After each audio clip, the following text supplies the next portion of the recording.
faudra atterrir, mais comment? Il n'y avait pas songé. Et grand-père Silaès ne lui avait jamais parlé de cela.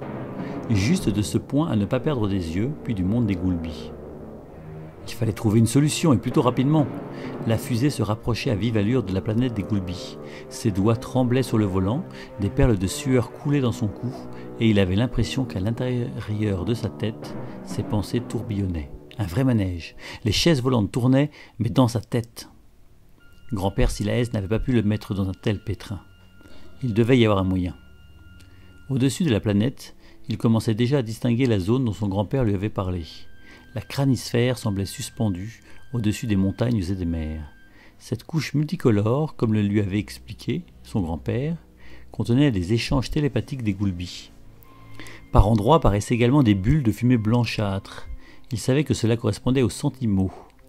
Certains Goulbis étaient capables de connaître les sentiments que pouvait ressentir l'un des leurs quand il se trouvait à moins d'un mètre. C'était incroyable. Un arc-en-ciel géant en apesanteur d'où s'échappaient des centaines de bulles. Ce spectacle l'avait calmé. En même temps, il se sentait joyeux et surtout, il n'avait plus peur. Le manège dans sa tête avait disparu. Bizarre. Le calculateur d'impact lui indiquait qu'il atteindrait la planète dans 5 minutes. Pourtant, il n'était plus effrayé. Le vaisseau venait d'entrer dans la zone de la cranisphère et semblait flotter. Il essayait de tourner le volant, mais rien ne répondait. Les commandes ne fonctionnaient plus. Le sol n'était plus qu'à 1 minute et il voyait, à travers le hublot, un champ couvert de fleurs brillantes. Des grands arbres encerclaient la clairière. Un seul problème, les feuilles bleues sur ces arbres gigantesques. Un détail, n'est-ce pas? Surtout quand on avait peur de ne pas pouvoir atterrir correctement. Le vaisseau s'était finalement posé au milieu du champ. Voilà, c'est fait, pensa-t-il. Il ne prit même pas le temps de réfléchir que déjà il détachait sa ceinture, traversait l'intérieur du vaisseau et déclenchait le système d'ouverture des portes. L'air lui arriva directement au visage et il reconnut tout de suite l'auteur. Le chocolat. Non, sans blague, les fleurs sentaient le chocolat. Grand-père Silaès n'avait rien mentionné de tel, mais si c'était comme pour l'atterrissage, il ne fallait pas s'en étonner. Ses yeux furent attirés par une forme orange qui sortait de la forêt. Au fur et à mesure qu'elle s'approchait, la silhouette devenait plus nette et il voyait distinctement un vieux lutin. Ses vêtements orange étaient troués par endroits. Pour apprécier ce manteau, il ne s'était pas servi de tissu, mais il avait trouvé des brindilles et de la mousse qu'il avait tressée. Son chapeau était mal mis et il portait des petites lunettes rondes dont les branches étaient fabriquées, semble-t-il, avec des morceaux de bois. Bref, on aurait dit son grand-père, mais en plus champêtre. « Bonjour, as-tu fait bon voyage ? Cela n'a-t-il pas été tôt fatigant et effrayant ?» l'interpella le vieux lutin. « Waouh, ça promet, se dit-il. Il ne comprenait pas tout. Il brancha immédiatement son décodeur car il venait de se souvenir d'un détail que lui avait glissé son grand-père avant de partir. Les Goulbis ne prononçaient pas les R, cela leur faisait mal à la gorge. « Je suis très heureux de te rencontrer, ajouta le lutin aux lunettes bizarres. Ouf, le décodeur avait l'air de fonctionner. C'était déjà ça. Je savais que tu arrivais aujourd'hui, continua-t-il. J'ai senti que tu avais peur, mais tu me sembles être également un lutin très courageux. Ainsi, ce lutin était de la famille des sentimagos, les lutins capables de lire les sentiments. Pourtant, grand-père lui avait précisé que l'utilisation de ce don n'était possible qu'à moins d'un mètre. C'était étonnant. Une seule explication, leur capacité avait dû évoluer depuis le départ de grand-père Silaès.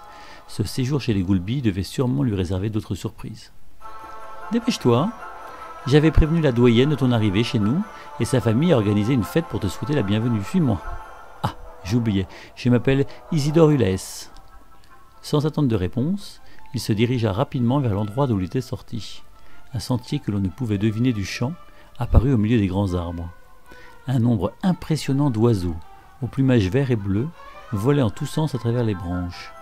Au fur et à mesure que l'on avançait sur le chemin, la forêt s'éclaircissait et un village de petites maisons rondes et colorées remplaçait peu à peu les arbres. Un groupe d'enfants lutins semblait jouer dans la rue. Ils soufflaient à tour de rôle dans un objet en bois, et dès que l'un d'eux avait gonflé ses joues et expiré, il se mettait à rire. Le vieux lutin n'avait pas ralenti l'allure. Il était difficile de le suivre, et par conséquent impossible de scruter plus en détail la petite cité. Arrivé devant une habitation aux teintes ocre, enfin c'est la couleur que l'on pouvait deviner car les murs étaient recouverts de lianes et de feuilles, il s'engouffra à l'intérieur en criant « Cosima, nous sommes arrivés !» une voix qui devait appartenir à quelqu'un de très âgé se fit entendre. « Venez tous les deux dans le jardin, nous vous attendions. » Derrière la maison se trouvait effectivement un grand jardin où un fouillis de fleurs colorées débordait des parterres. Au milieu, une grande table avait été installée et une foule de lutins, petits et grands, vieux et jeunes, sans s'apercevoir de leur présence, continuaient à discuter dans un brouhaha général.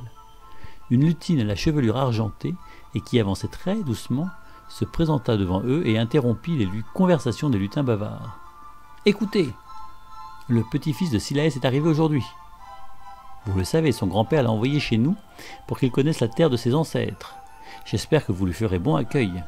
Il va vivre chez moi pendant tout son séjour, car ce n'est un secret pour personne, je dois lui apprendre à se servir de son don. Si son grand-père a dit vrai, il est né Santimago. Je compte donc tous sur vous pour l'aider. » Mais qu'est-ce que c'était que cette histoire? Elle a inhalé trop de fleurs à l'odeur chocolat. Et c'était reparti pour le manège dans sa tête. Il était d'accord pour découvrir l'histoire de sa famille, mais pour le reste, il fallait qu'elle redescende sur Terre. Enfin, qu'elle redescende sur Goulgia. Premièrement, le mot Santimago, il l'avait entendu pour la première fois le mois dernier, et il n'avait pas encore tout compris. Deuxièmement, son cerveau n'avait rien d'extraordinaire, ça il en était certain. Il fallait lui expliquer qu'il n'arrivait pas à retenir une leçon de maths plus de 2 heures. Non, sérieusement, il n'était pas né Santimago, il était né Dourdido. Il ne savait pas s'ils avaient vu la panique dans ses yeux, mais il n'était pas franchement à l'aise. Les conversations avaient, en tout cas, repris de plus belle et plus personne ne faisait attention à lui. Enfin, il se trompait. À l'ombre d'un cerisier, 3 lutins de son âge le regardaient tout en chuchotant. L'un d'eux était très costaud. Et à travers son manteau, on pouvait deviner sa musculature impressionnante. L'autre avait tout l'air d'un intello. Avec son air savant et sa sacoche, on aurait dit qu'il venait de sortir de cours. Enfin, il y avait une lutine, au look plutôt étrange. Pas le look habituel des lutins, sa robe noire, gardie de dentelle, touchait le sol. Ses bottines, dans les mêmes tons, avaient été décorées de perles, et ses cheveux de jais brillaient d'un éclat singulier. Pourtant, bien que parlant à voix basse avec les autres, son regard bleu lui paraissait se moquer de lui. Ils se décidèrent finalement à approcher. « Alors comme ça, tu es le petit-fils de Silaès ?» commença le plus sérieux des trois. « Nous avons beaucoup entendu parler de toi, et nous avions vraiment hâte de te connaître. Il paraît que tu ne contrôles pas assez bien tes pouvoirs ? Nous sommes curieux de voir ça. »